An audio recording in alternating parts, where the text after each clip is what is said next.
మీరిద్దరు ఎదుర్కోండి. అరే నువ్వు సంతోషం ఎదుర్కొంటుంది.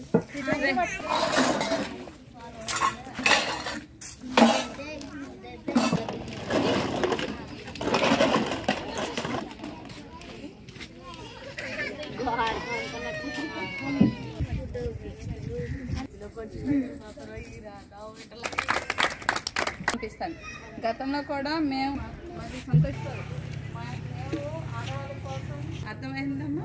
ప్రతి ఒక్కరు కూడా ఆడవాళ్ళు కూడా సంపాదన పరులు అవ్వాలనేది మాది ముఖ్యమైన ధ్యేయం. మేము వెళ్ళి అడిగితే భగవంతుడు మమ్మల్ని కూడా బాగా చూస్తాడు. అర్థమైందా? వేళ ఎవరు ఎక్కువ కాదు తక్కువ కాదు. అర్థమైందమ్మా? తీసుకోండి.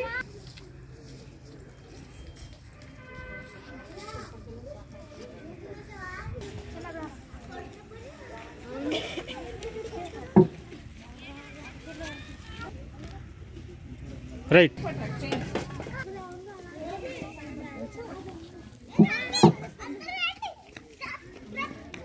మాత చేయుత అనే సంస్థని మేము గత 8 సంవత్సరాల నుంచి కూడా రన్ చేస్తున్నామండి. మేము చేసే ప్రతి కార్యం కూడా ఎక్కడైతే అవసరం ఉంది, మన అవసరం ఉంది అనే చోటకి ఎంత దూరం అయినా వెళ్ళడానికి మేము సిద్ధంగా ఉన్నాము. మేము బయట నుంచి సేకరించి మా సంస్థకి ఎవరైనా సరే బట్టలు కానీ సామాన్లు కానీ ఏ రూపేనా ఇచ్చినా సరే అది ఎవరికి అందాలో ఎవరికి అవసరం ఉందో అక్కడికి పట్టుకెళ్ళి వాళ్ళకి సర్వీస్ చేయడమే మేము ధ్యేయంగా పెట్టుకున్నాము. ఎన్ని చేస్తున్నాం అనేది కాదు, ఎంత తృప్తి పొందుతున్నాం అనేది ముఖ్యమండి సేవలో.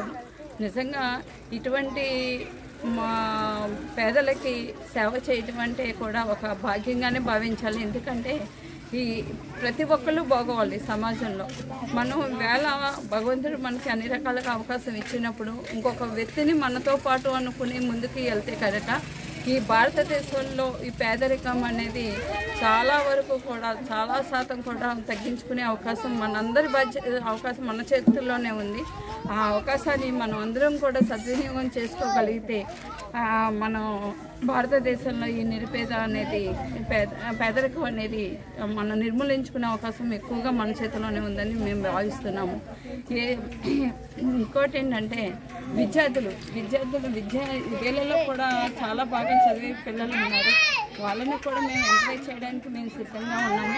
పిల్లలు ఎవరైతే మా ఫీజుల విషయంలో కానీ ఇక ఏమైనా చదువు విషయంలో కానీ వాళ్ళు ఎప్పుడైనా సరే మమ్మల్ని అప్రోచ్ అయితే వాళ్ళకి ఆర్థికంగా సహాయపడడం కానీ మేము ట్యూషన్స్ సెంటర్స్ రన్ చేస్తున్నాము.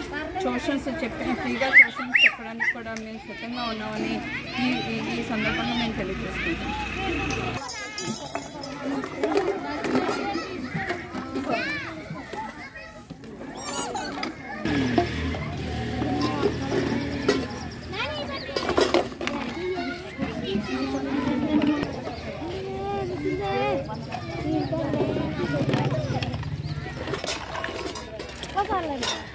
What?